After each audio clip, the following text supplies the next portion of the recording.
最传统的 U 型锁，今天早上才到货。为什么王哥的锁会出现在这里？难道这层楼门是王哥所住的？或许自己应该去检查一下王哥的尸体。我悄悄潜回了大厦的南面，远远的，我看到了棒球男的身影，他站在我们公司的门口，望着玻璃门内。下一秒，棒球男举起了球棍，砸在玻璃门上，一下再一下。棒球男没有看见我，他的注意力正在被门内的眼镜男吸引。你宁愿掉下去摔死，也不愿意死在我手里吗？趁着二人对峙，我飞速地潜入了隔壁的空房。王哥的尸体仍然停在那里，有2样东西不见了，一样是他的手机，另一样是他随身携带的钥匙串。我起身，觉得某些真相似乎在朝我逼近。然而就在我想要继续思考时，窗外突然传来一声尖叫，眼镜男跳下去了，他的腰间系着绳索，悬挂在12层和11层的中间，整个人浑身发抖。慢慢的，他把自己往下放，而同时传来的是公司大门处的玻璃碎裂声。眼镜男尖叫一声，他加快了手中的速度，而就在下一秒，棒球男已经来到了窗边，他飞速地抓住了绳索，手中拿出一把刀，一刀下去。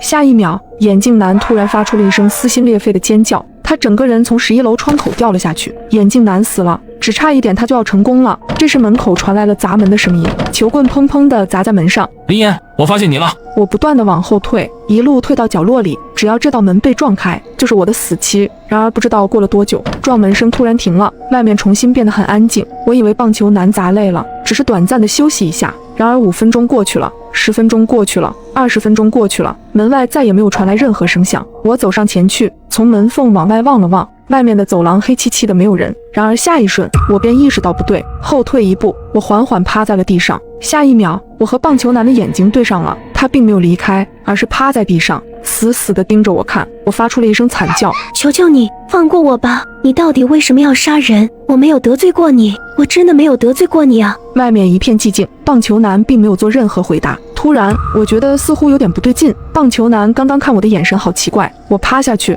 再一次的和棒球男对视了，他的眼睛仍然一眨不眨地盯着我。半分钟过去了，1分钟过去了，他始终没有眨动一下眼睛。我意识到他不会再眨眼了，他死了。不知道过了多久，我自己打开了门，黑色的血从他的鼻腔和嘴角流出来。棒球男像是中毒了。我来到了隔壁，玻璃门已经碎了，这里唯一多了的东西是一个饮水机旁的纸杯。棒球男刚刚在目睹了眼镜男坠楼后，从饮水机里接了一杯水。我蹲下来，在饮水机的冷水出口旁闻到了一点刺鼻的怪味，棒球男很可能是闻不到的，他球棍上的血腥气太重了，压过了其他的味道。是谁做的？是谁往饮水机的出口抹了毒药？我拿出了棒球男身上的手机，打开短信界面，下一秒我的呼吸停跳了。12点整，棒球男和我们所有人一样，收到了那条消息：有杀人狂进入大厦，请不要擅